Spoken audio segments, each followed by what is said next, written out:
말씀 누가복음 21장 20절부터 28절까지 되겠습니다. 누가복음 21장 20절부터 28절까지를 다 같이 합독하시겠습니다. 자, 시작. 너희가 예루살렘이 군대들에 에워싸이는 것을 보거든 그 멸망이 가까운 줄을 알라. 그때에 유대에 있는 자들은 산으로 도망할지며 성내에 있는 자들은 나갈지며 촌에 있는 자들은 그리로 들어가지 말지어다. 이 날들은 기록된 모든 것을 이루는 형벌의 날이니라. 그 날에는 아이 뵌 자들과 젖먹이는 자들에게 화가 있으리니 이는 땅에 큰 환난과 이 백성에게 진노가 있겠음이로다. 저희가 칼날에 죽임을 당하며 모든 이방에 사로잡혀 가겠고 예루살렘은 이방인의 때가 차기까지 이방인들에게 밟히리라. 1월 성신에는 징조가 있겠고 땅에서는 민족들이 바다와 파도의 우는 소리를 인하여 혼란 중에 공고하리라. 사람들이 이 세상에 임할 일을 생각하고 무수함으로 기절하리니 이는 하늘의 권능들이 흔들리겠습니다. 그때에 사람들이 인자가 구름을 타고 능력과 큰 영광으로 오는 것을 보리라. 이런 일이 되기를 시작하거든 일어나 머리를 들라 너희 구속이 가까웠느니라 하시더냐. 아멘. 우리 같이 오늘 말씀 제목을 같이 한번 읽겠습니다. 시작. 인자가 구름을 타고 오는 것을 보리라. 아멘. 자, 하나님은 은혜로우십니다. 그가 은혜로운 것은 은혜란 것은 값 없이 자격도 없는 자에게 하나님께서 베풀어 주시는 선물을 말합니다. 그러니까 우리 하나님께서 얼마나 은혜로우신고 하면 아담과 하와가 범죄하여서 하나님께 원수가 되고 하나님과 사이에 완전히 끊겨져 버리고 또 에덴 동산에서 쫓겨나서 자기의 근본된 토지를 갈게 되고 그 영혼은 죽게 되었는데 그들의 자손 바로 아들 두 아들이 있었는데 가인과 아벨이지요. 그 가인과 아벨에게 아버지가 어머니가 죄를 범하였는데 그들은 가인과 아벨은 모태에서부터 죄 중에 잉태되고 죄인으로 출생하죠. 그런데 하나님께서 바로 그 아담과 하와의 아들 두 아들에게 하나님께 제사하도록 하나님께서 기회를 주시더란 거예요. 얼마나 은혜로우세요. 저주가 자손 3, 4대까지 임한다고 그랬는데 그럼 하나님께서 그들에게 적어도 아담의 4대 후손쯤이나 하나님께 이렇게 오늘로 치면 예배죠. 그때는 제사죠. 하나님께 예배할 수 있는 기회를 죄인들에게 하나님께 예배할 수 있는 기회를 주시더란 거예요. 하나님께 나아갈 수 있는 기회. 그러니까 죄란 것은 하나님께 나가는 길이 막혀버리는 거거든요. 그런데 하나님께서 가인과 아벨에게 하나님께 제사할 기회를 주셨는데 그래서 두 사람이 한 사람은 농작물로 열매 맺은 것을 하나님께 바치고 아벨은 양치는 사람이었기 때문에 양을 잡아 드렸는데 그것만 보면은 하나님께서 양의 피를 좋아하시고 그래서 아벨의 제사를 연락하시고 가인의 제사는 싫어하신 것 같이 나오지만은 히브리서에 나옵니다. 아벨은 믿음으로 하였기 때문에 자기 형보다 더 나은 제사. 오늘날에 똑같습니다. 하나님께 예배 드리는 자가 그가 하나님께 나아가는 자 예배 드리는 같은 뜻이죠. 반드시 그가 계신 것과 그가 자기를 찾는 자들에게 상 주시는 이심을 믿어야 될지니라. 그러니까 오늘날에 이제 예수 믿는 사람들이 하나님께 나가 예배 드리죠. 그런데 예배 드릴 때에도 내가 이렇게 하나님께 나가 예배 드리면 그가 반드시 상 주신다는 것을 믿고 예배를 드려야 된다 이 말이죠. 그러니까 예배 드릴 때 어떻게 예배 잘 드리고 나면 하나님이 뭔가 주시려나? 그것이 아니다 이 말이죠. 하나님께서 은혜로우셔서 아벨에게도 제사하게 하여 아벨의 제사를 하나님께서 연락하시더라고요. 그런데 아벨이 어떻게 믿음으로 예물을 드렸을까? 참 하나님의 은혜다 이 말이에요. 아벨이 어떻게 믿음으로 가인이 정상이잖아요. 왜 자기 아버지 어머니가 죄인이니까 가인이 어떻게 보니까 하나님께서 천사를 통해서 말씀하신 것은 기록에 나오지는 않지만은 뭔가 그렇게 했겠죠. 그러니까 제사하게 되지 않았겠습니까? 그들이 뭘 제사하라는 뭐에 감동이나 명령이 없는데 할 리가 없지 않겠습니까? 그런데 그 아버지의 그 아들 아니겠어요? 아담과 하와 죄인이고 쫓겨났으니까. 그러면 가인같이 제사를 해야 그게 맞다 이 말이에요. 왜? 하나님 눈에 보이지도 않고 하나님과 그 사이에 가로막혔는데 뭐 제사를 하라니까 하는데 그냥 대충 하면 되지 뭘. 왜? 하나님 확실히 모르니까. 알면은 결코 적당히 하지 않겠죠? 오늘날에 예배 드리는 사람들이 지구상에 굉장히 많겠죠.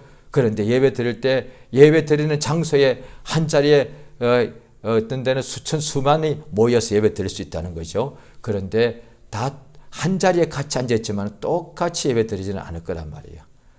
많은 사람들은 예배를 대충 할 거라니. 왜요? 하나님을 모르니까. 눈에 안 보이니까. 눈에 보이면 일단은 대충 하지 않겠죠? 그런데 또 모르니까 눈에 보이지 않더라도 하나님을 알면은 결코 적당히 예배하지 않을 거예요. 그런데 모르니까. 그러니까 가인같이 제사를 해야만 오히려 맞는 거 아니겠습니까? 그런데 아벨은 믿음으로 하나님께 예배 드리더라고요. 어떻게 보면은 아벨이 최초의 믿음인 거예요. 그리고 예수께서도 말씀하실 때 아벨부터 딱 말씀하시는 거예요. 인간 중에 어떻게 보면 최초의 믿음은 믿음에 조상하지만 아브라함하지만은 아벨이 그보다 훨씬 이전에 믿음으로 하나님께 제사를 드렸습니다. 하나님께서 그 예물을 하나님이 하나님이 그 예물을 증거하셨다라고 되어 있단 말이에요.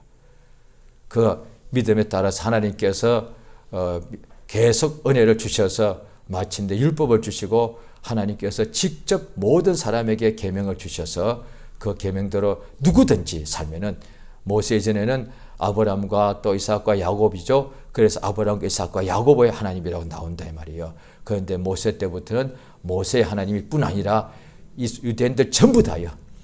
그 율법을 받은 그 수백만 명 누구든지 이제 그 율법 아래 하지 말라 하고 하라는 거 지키기만 하면 자손 천대까지 아브라함의 자손 천대까지만 아니요. 이제 율법을 받은 유대인들 모두 그 당시에 사람들이 아직까지 합치면은 최소한 100만 명, 많게는 300만 명 이렇게 봅니다. 왜? 장정만 60만 명이었다고 민수기에 나오니까. 그러면 보통 그냥 중간값을 하다면 200만 명이 애굽에서 나왔다고 보면 되겠습니다. 그럼 어떻게 되느냐? 이제 200만 명이 누구든지 율법을 받았기 때문에 십계명을 받아서 지키면은 사는 거예요. 모세라도 그걸 어기면 망하고 모세로부터 율법을 받은 그 자녀의 자녀랄지라도 모세를 직접 본 적 없을지라도 모세로부터 율법을 받은 우리 할아버지의 자기의 손자랄지라도 할아버지는 못 지켰을지라도 나는 지키며 사는 거예요. 이게 모든 사람에게 주신 은혜단 말이에요. 이게 얼마나 큰 은혜예요.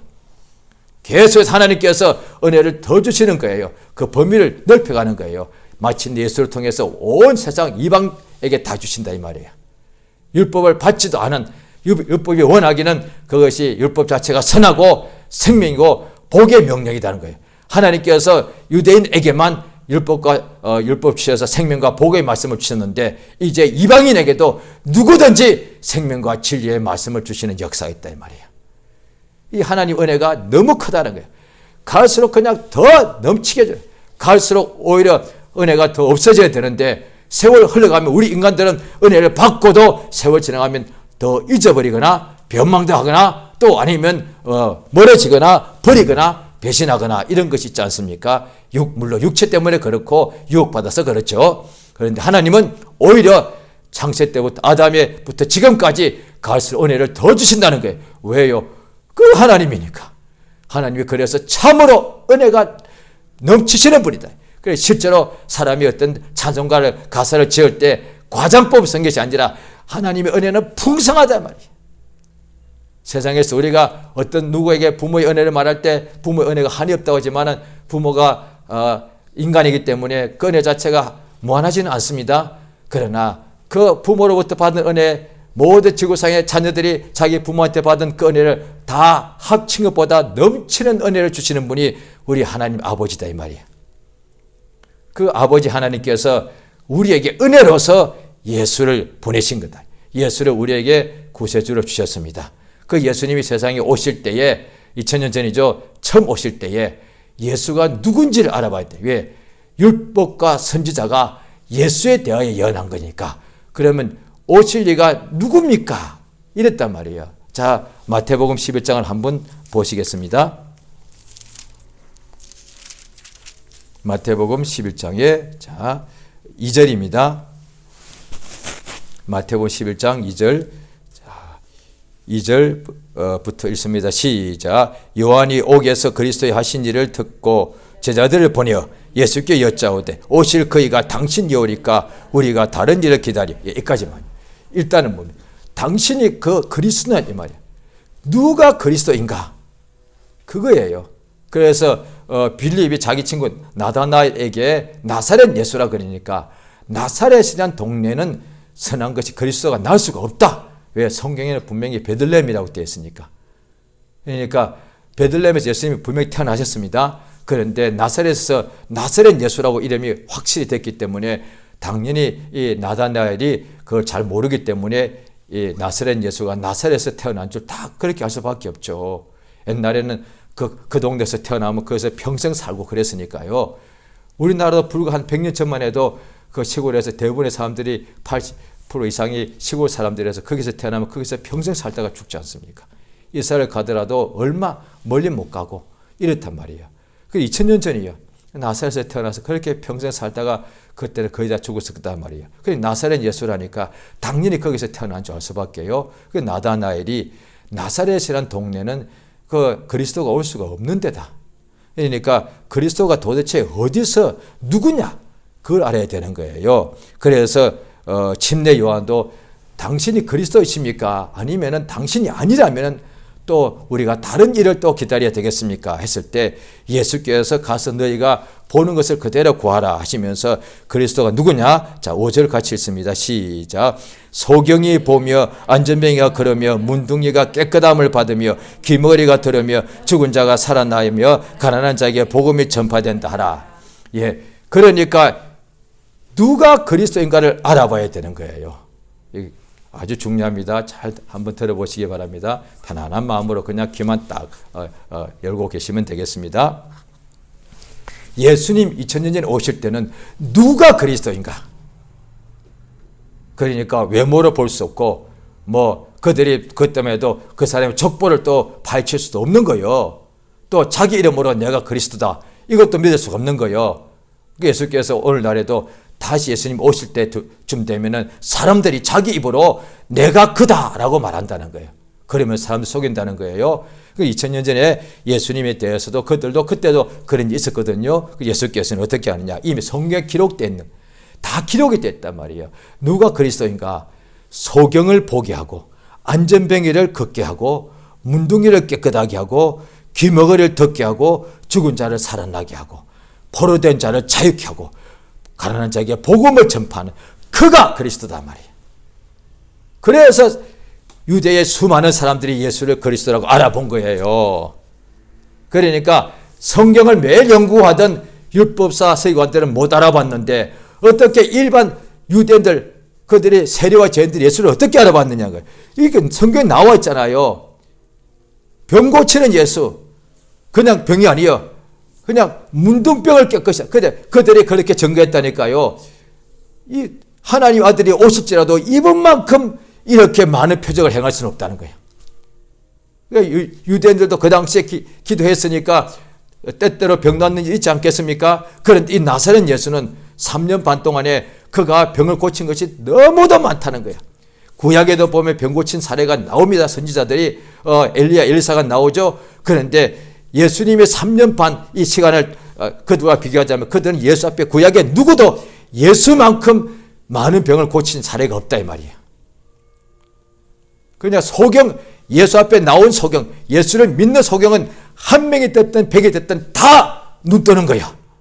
소경이 그냥 예수 앞에 나오는 사람, 소경을 말하죠. 문둥병자가 1000이 됐든 10,000명이 됐든 예수 앞에 나와서 믿으면 다 깨끗함을 받는 거야.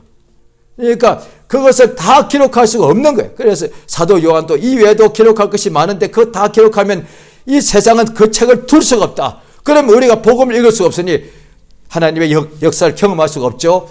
꼭 필요한 것만 가장 적은 분량만 적어놓았다는 거예요. 예수가 2000년 전입니다. 이 땅에 오시는 예수니까, 육신으로 오시는 예수니까 그 메시아가 누구냐고요. 그러니까 그 육신으로 오신 메시아는 병을 고치고 죽은 자를 살리는 거예요. 그렇죠? 그런데 예수님이 이제 다시 오신다고 했습니다. 다시 오실 메시아는 어떻게 오십니까? 이거 굉장히 중요합니다. 이것 때문에 지금도 미혹돼 가지고 자칭 메시아다 그러고 그리스도 이단이 다 나오는 거예요. 자, 마태복음을 보시겠습니다. 마태복음 24장입니다. 마태복음 24장 23절입니다. 마태복음 24장 23절. 오늘 누가복음 본문하고 같은데 여기 마태복음에는 이 구절은 더 이렇게 자세히 나와 있어서 자 봅니다. 24장 23절 같이 있습니다. 시작. 그때에 사람이 너에게 말하되 보라 그리스도가 여기 있다 혹 저기 있다 해도 믿지 말라. 그리스도와 거짓 선자들이 일어나 큰 표적과 기사를 보여 할 수만 있으면 택하신 자들도 미혹하게 하리라. 보라 내가 너에게 미리 말하였노라. 계속 읽습니다. 그러면 사람들이 너에게 말하되 보라 그리스도가 광야에 있다 하여도 나가지 말고 보라 골방에 있다 하여도 믿지 말라. 번개가 동편에서 나서 서편같이 번쩍임같이 인자의 임함도 그러하리라. 예, 여기까지만. 자, 무슨 뜻인고 하면요, 이제는 그리스도가 다시 올 때 언제 누구신가를 성경에 없습니다. 언제라고만 나와 있습니다. 초림 때는 누구냐고 알아봤어야 됩니다. 왜? 육체로 왔기 때문에. 그런데 다시 오실 때도 누구냐고 지금 알아보고 있는 거예요. 그래서 자기가 하나님의 아들이라 그래서 한국에 또 문화무게 나왔죠. 지금도 또 자기가 보이사는 사람이 또 나왔어요. 그래서 이단들은 보면은 저는 안 가봤지만 거기 갔다 나온 사람이 나갔다가 몇 주 만에 올 수는 있지만 몇 년씩 있다가 나오는 경우가 많지는 않은데 1년 이상 있다가 나온 자매를 옛날에 알았는데 그가 거기도 또 다른 이단이었는데 1년 내내 성경 공부까지 해서 주일 예배뿐 아니라 일주일에 3번, 4번 했다고 하더라고요. 그러다가 어느 순간에 그러면 결국 거기는 목사라고 말하기 그렇네요. 자기도 목사라지만 사실 그 목사라고 하면 안 되는데 자관 그 이단의 교주가 결국 1년쯤 지나니까 어떻게 자기가 그리스도라는 뜻인데 그때 이 사람들이 다 말하는 것이 보니까 설교하는 거 보니까 딱 드러내놓고는 자기가 그리스도라고 하진 않는데 1년 동안 성경 배우다 보니까 결국은 이 사람들이 자기한테는 아직 드러내고 하지 않는데 숨기는 건데 결국은 저 단에 서 있는 저 교주가 자기가 그리스도라고 말한다는 거예요. 그걸 자기가 깨달았대. 그럼 아니지. 그래서 놀라서 그냥 나왔다고 하더라고. 어떻게 자기가 그리스도야. 하나님이 쓰시는 종 이러면 어떻게 되겠는데 미혹되는 이유가 이게 24장 여기 있습니다. 메시아가 여기 있다. 왜? 그러면서 많은 큰 표적을 행한다. 다 아니다는 거야. 여기 있다. 어느 장소 그 다음에 누구다. 다 틀렸다는 거예요. 왜? 다시는 예수가 다시 오실 때는 어디 누구인가 알 필요가 전혀 없습니다. 왜냐하면 공중에서 오니까. 잘 들으셔야 됩니다.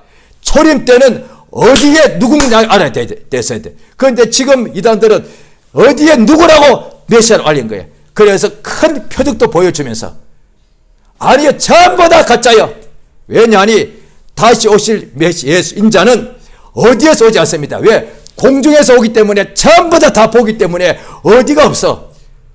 번개가 동편에서 번째가 서편까지 다 빛이 같이 모든 사람이 동시에 보기 때문에 어느 장소가 없어. 그 다음에 누구인가 하늘에서 인자가 구름 타고 오기 때문에 누구인가 알아볼 필요가 없어. 오늘 본문이 그 이야기하는 거예요. 그러면 다시 오실 때는 누구인가 어디선가 아니 전부 다 가짜요. 잘 들으세요. 누구다 어디다 100% 가짜입니다. 그럼 뭐예요? 오직 하나만 언제냐고 말씀해요. 언제 오냐 그걸 지금 말하는 거예요. 오늘 본문으로 가보십니다. 누가복음 21장입니다. 예수께서 사마리아 여자가 예배를 어디서 해야 되겠습니까? 어디 아니다 이제는 때라고 그랬습니다. 잘 들으세요. 예수 때부터 지금까지는 예수님 초림 때부터 다시 오실 때까지 오직 때입니다. 그래서 오늘 본문에도 이방인의 때가 차기까지 예루살렘을 밟힌다는 거예요. 그 다음에 여자여 예루살렘에서도 말고 이 산에서도 말라. 이제 예배할 때가 됐다. 그래서 지금은 예루살렘에서 예배 안 합니다. 지금요. 지금 그 산에서 지금 예배. 그런데 지금 신기하게 예루살렘에서 현재도 예배를 안 하고 있는데도 모두 주일마다 주의 날마다 예배 때가 됐다 이 말이야. 그러니까 예배 장소가 아니야. 예배 때다 말이야. 주의 날은 예배하는 날, 예배하는 때다 말이야. 그래서 보라 지금은 여기는 아니여. 지금은 은혜 받을 만한 때여. 신약에 다 그렇게 나와요.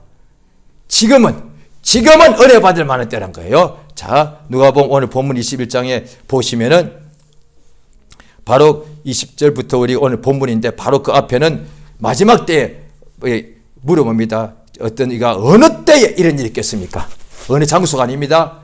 예수님이 오실 때 그때가 징조가 무엇입니까? 할 때에 19절까지는 믿는 자들이 부모, 자식, 형제한테도 배반당하여 넘겨주는 것이고 그 다음에 오늘 20절부터는 예루살렘이 짓밟힌다는 거예요. 예루살렘이 짓밟힌다. 그 앞에 맨 앞에 보면 5절부터는 미혹을 많이 받는다는 것이고 그 다음에는 기독교인들이 믿는 자들이 배반을 당하고 넘겨준다는 것이고 오늘 본문은 예루살렘이 짓밟힌다는 거예요. 그리고 예루살렘의 형벌의 날이라 22절을 보십시오. 예수가 다시 오실 때는 예루살렘에도 형벌의 날이란 거예요. 구원의 날이 아니 형벌의 때 마지막 날이 뭐냐? 그래 21절에 보면은 그때에 예수가 자꾸 말씀하세요. 그때라고. 그때에 예루살렘이 군대에 에워싸여 그때면 바로 도망을 쳐라. 왜? 그때는 형벌의 때니까 그렇게 말씀하시고 계속해서 27절도 마찬가지입니다. 그때에 사람들이 인자가 구름을 타고 능력과 큰 영광으로 오는 것을 볼 것이다. 그러니까 때를 말씀하시는 거예요. 그러니까 언제 예수님이 다시 오실지를 알 수가 없기 때문에 항상 깨어있으라고 말씀하시는 거예요. 그래서 이제는 뭐라고 히브리서에도 보면은 이제는 은혜 시대는 은혜 때예요. 때를 따라 돕는 은혜를 얻기 위하여 은혜의 보좌 앞에 나. 예루살렘에 가지 말라. 예루살렘에 가라는 얘기 아니에요. 성막에 가라는 얘기 아닙니다. 때를 따라 돕는 은혜는 언제냐? 아침 때에도 받을 수가 있고 점심에도 받을 수가 있고 저녁 때도 받을 수 있다. 그래서 예수님이 공생애 동안에 예수 앞에 나간 사람은 어떤 사람은 밤중에도 병고치 받을 수가 있고 그 다음에 새벽 미명에도 예수님께서 역사하니까 물 위로 걸어와서 물에 빠져가던 베드로가 건짐을 받기도 하고 깜깜한 삼경에 베드로가 물에서 빠졌는데 죽게 되었는데 예수께서 손을 뻗으니까 그가 구원받더라는 거예요. 밤이건 낮이건 물에 빠졌건 빈들에 있건 누구든지 은혜 받을 만한 때다 말이야. 그래서 쉬지 말고 그전에는 성막에서 성전에서 이 전에 와서 기도하라고 그랬는데 내 집은 만민의 기도하는 집이라고 그랬는데 지금은 쉬지 말고 기도하라 이 말이야. 모든 시간이다. 그 다음에 어디서 성전에 갈 때 시편에 보면은 성전에 올라갈 때 기뻐하고 찬양해서 나옵니다. 아니요, 지금은 항상 기뻐하는 거예요. 얼마나 감사하는 거예요. 성전에 그 장소에 국한되어 있고 그 다음에 그리심 산에만 있는 하나님이 아니다 이 말이야. 이제는 모든 장소 누구든지 그러니까 어떤 사람 이렇게 누구든지기 때문에 어떤 사람 이렇게 말할 필요가 없는 거예요. 그 다음에 어디서든지 가능하기 때문에 어디 장소라고 말할 필요가 없는 거예요. 이제는 어느 장소 어디서든지 하나님 만날 수 있고 누구든지 예수를 주라고 부르면 구원받지 않습니까? 그러면 이제는 필요한 것은 딱 하나밖에 없어요. 때예요. 장소, 사람 구별이 없어. 누구든지 가능해. 어디서든지 가능해. 오직 그렇기 때문에 누구든지 어디서든지 때를 따라서 하나님께 나가면 된다는 거예요. 그런데 이 은혜를 받았음에도 우리가 또 잘 모르다 보니까 아직도 교회 가면 기도를 하는 장소고, 내가 생업하는 장소는 기도할 수 없는 장소고, 맨날 힘들고 괴로운 장소고, 그 다음에 내 안방은 그냥 편안하게 그냥 쉬는 장소고, 이렇게 생각하는 거예요. 내가 힘들 때 바로 기도하는 거예요. 힘든 장소가 아니에요. 이 세상 전부가 다 힘든 장소인데 힘들지 않은 장소가 어디 있겠어요? 힘들지 않은 사람 누가, 애들도 힘들어요. 그럼 언제 하냐? 힘들 때 기도하라는 것이고, 배고플 때 하나님 찾는 것이고, 그래서 의에 줄이고 목마른 자 복이 있고 심령이 가난한 자 복이 있단 말이야. 그러니까 항상 막 그 심령이 줄여서 낮이건 밤이건 성경에도 나옵니다. 어떤 사람은 깊은 삼경이 되기 전에 깨어나서 왜 성경 읽으려고. 그래서 오늘날에 특히 한국 교회가 그런 체험을 많이 우리 선배들이 믿음에서 하지 않았습니까? 유일하다고는 할 수 없습니다만은 여러 가지 볼 때 한국이 지구상의 나라가 200수직 국가가 있는 줄 아는데 그 중에 2000년이 흐르고 난 뒤 최근에 들어서 현대에 들어와서 새벽 기도를 한 유일한 국가가 있을 수 있단 말이에요.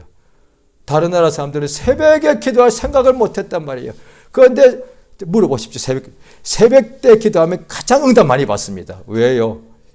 모르는 사람 이렇게 하겠죠. 새벽에 워낙 공기가 깨끗하잖아요. 그 환경을 자꾸, 아니에요. 가장 힘든 기도잖아요. 잠에서 깨어나가지고 더 자고 싶은데 성경에 나와 좀 더 눕자. 이게 육체인데 그걸 쳐서 일어나가지고 하나님께 나가서 가장 먼저 아침에 이런 시간에 하나님과 제일 먼저 하나님께 나가서 주 앞에 간절히 구하더란 거예요. 당연히 응답이 많죠. 그러니까 그 다음에 또한 금식기도, 금식할 때 금식한 자체가 중요하지 않아요. 금식할 때 그 배고픈 심령으로 하나님께 기도할 때단 말이에요. 지금은 배를 굶길 때가 아니에요. 금식하면서 기도할 때다, 그 뜻이에요. 그런데 사람은 나 금식 오래 했지, 그건 의미가 없어. 금식하면서 간절하게 하나님께 기도하기 위해서 한단 말이에요. 그 다음에 밤을 새워 철야 기도. 이게 또 한국 사람들이 많이 했단 말이에요. 요즘 철야기가 거의 없어졌죠. 왜? 여러 가지 힘들고 바쁜 일이 많으니까. 그런데 사람이 잠을, 이게 얼마나 힘듭니까? 예수님 겟세마네 동산 기도하실 때도 제자들이 옆에서 막 같이 있다가 졸았는데, 그런데 한국 교인들이, 사도도 아니에요, 일반 성도들이 밤새도록 예수 앞에 나가서 뭐 하느냐? 춤추느냐 노느냐? 기도하더란 거예요. 그러니까 남은 잠잘 때인데 나는 기도할 때더라 이 말이에요. 남은 잠을 깨어나지 않을 때인데 나는 기도할 때, 남은 밥 먹을 때인데 나는 금식하며 기도할 때더라 이 말이에요. 성경에서 그걸 말하는 거예요. 때를 따라 돕는 은혜를 얻기 위하여. 은혜는 그냥 거절한 적인데, 그러면 거절만 그냥 가만히 있어 주시는 것이 아니겠는가? 구하라, 찾아라, 두드리라. 돕는 은혜를 누구든지 주시는데, 때를 따라 그 앞에 나아가는 자, 은혜의 보좌 앞에 나아가야 할지니라. 그렇게 말씀하시는 거예요. 그래서 예수님 언제 다시 오실지 알 수 없기 때문에 늘 깨어서, 그 다음 오늘 본문에 바로 그 다음에 이제 이어서 나옵니다. 깨어서 기도하라고. 항상 깨어서 기도하라. 왜냐하니 어디서 온다면 내가 찾아낼 수가 있는데. 왜? 사람들이 소문이 올 거 아니에요? 예수님도 최소한 3년 반 있었으니까 오늘 내가 안 깨어서도 돼요. 왜? 3년 반이면 온 세상에 다 소문이 퍼질 테니까 내가 안 깨있더라도 예수가 오신 지 한 1년 후에 소문나니까 1년 후에 예수 앞에 나가도 되는 거예요. 지금 여기 안 깨있어도 돼요. 다시 오시는 것이 초림 때와 똑같다면 지금 깨있을 필요가 없다니까요. 왜? 예수님 오실 때까지 깨있지 않았다니까요. 그런데 6개월 전에 침례 요한이 침례 받으라 할 때까지 죄인들이, 창녀들이 얼마나 죄를 많이 범했어요. 그런데 침례 요한의 소리 듣고 그냥 죄인들이니까 침례 요한 앞에 나가 침례 받은 거예요. 그러고 난 후에 예수님을 만나게 된 거 아니겠어요? 그들이 그때까지 깨있지 않았었어요. 왜? 창기니까. 심지어 예수님 공생 역사하시는데도 현장에서 가늠한 여자가 있었는데 뭔 여자가 이 여자 있었겠어요? 지금 예수가 엄청 역사하고 있는데도 그 소문 들었을 거예요. 그런데도 예수님이 바로 옆 고을에 와 계신데도 거기서 대낮에 가늠하고 있었던 거예요. 거기서 잡힌 거예요. 예수님 공생애 때 엄청난 역사를 행하고 있는데도 이 여자는 안겨 있어서 여전히 죄 가운데 살았단 말이에요. 그래서 예수 잡혀가지고 예수 앞에 오는 바람에 그날 살게 된 거예요. 예수님 초림하실 때는 안 깨셔도 됐다니까요. 그런데 재림할 때는 공중에 오기 때문에 이거는 큰일 난다는 거예요. 그때 공중에 오시면은 그때는 들림받지 못하면 문이 닫혀버리니까. 초림 때는 안 깨셔도 돼요. 그런데 다시 오실 때는 반드시 깨셔야 돼요. 왜? 내가 잠잘 때 올 수도 있으니까. 알 수가 있어야지. 성경에 나온다는 거예요.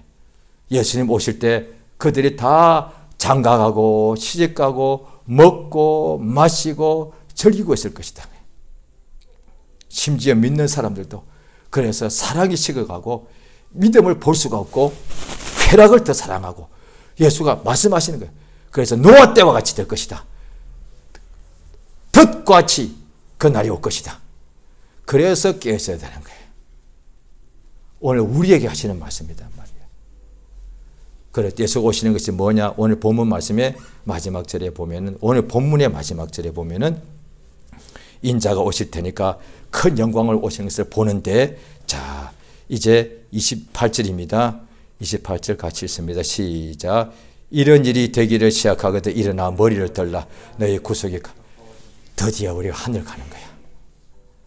믿는 자는 깨어있는 자는 조금도 두려울 것이 아니라 드디어 환영하는 거야. 마침내 주님이 우리를 데려서 아버지 집으로 가려고 오시는, 마침내 우리는 이제 오히려 더 영광스럽죠. 잘 보십시오.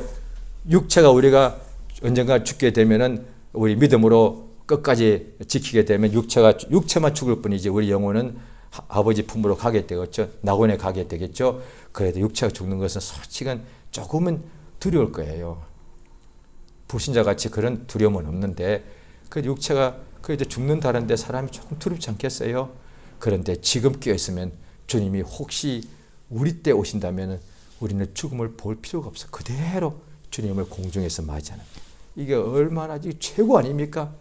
이거 최고예요 진짜. 예수님 초림 때보다도 지금 지금 우리 때 오시면 지금 제일이에요 이게요. 왜? 초림 때도 이런 역사를 못 봤으니까, 병고침밖에 못 받았으니까. 그런데 예수님 우리 때 오신다면 지금 이 상태에서 그대로 우리가 들림 받는다니까요. 이거 최고예요 이거. 그들은 초림 때는 예수님 땅에서 만나고 예수 옷가에 손을 대고 몸마에 건강을 회복하고 밥 같이 먹었지만은, 예수가 공중에 오실 때는 우리 하늘 공중에 올라가서 혼인잔치에 들어간다니까요. 예수와 땅에서 같이 밥 먹는 그 정도가 아니다 이 말이에요. 당연히 이걸 기다려야 되지 않겠어요? 구약 때 율법할 때 사람들도 예수님 오신다고 그렇게 기다리는데, 그러니까 침례 요한이 딱 한마디로 말하잖아요. 선지자의 중에 여자가 낳은 자 중에 최고 큰 자가 침례 요한인데, 그거 한 것이 뭐냐? 메시아를 기다린 것이 그 일생이요. 침례 요한 일생 전부가 다 예수님보다 먼저 죽었어요. 예수님보다 6개월 먼저 태어났으니까 이 사람은 예수님은 33년 반을 사셨는데 이 사람은 30년 살고 죽었어. 그런데 출생시부터 사망시까지 목적이 딱 하나예요. 모태에서부터 성령 충만했는데 딱 하나예요. 예수를 기다리는 거예요. 예수님이 인정하신 거예요. 여자가 낳은 자 중에 침례 요한보다 더 큰 자가 없다. 예수를 기다려서 예수님 오실 길을, 왕의 대로를 열었으니까. 오늘 우리 똑같습니다. 누가 가장 큰 자냐?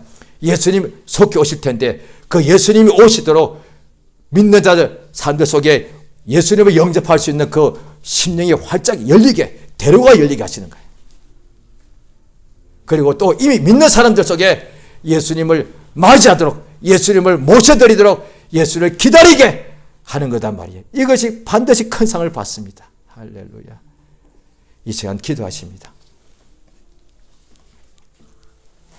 예수님 언제 오실지, 어디는 오는, 결코 다시 말하면 그거 다 거짓말입니다.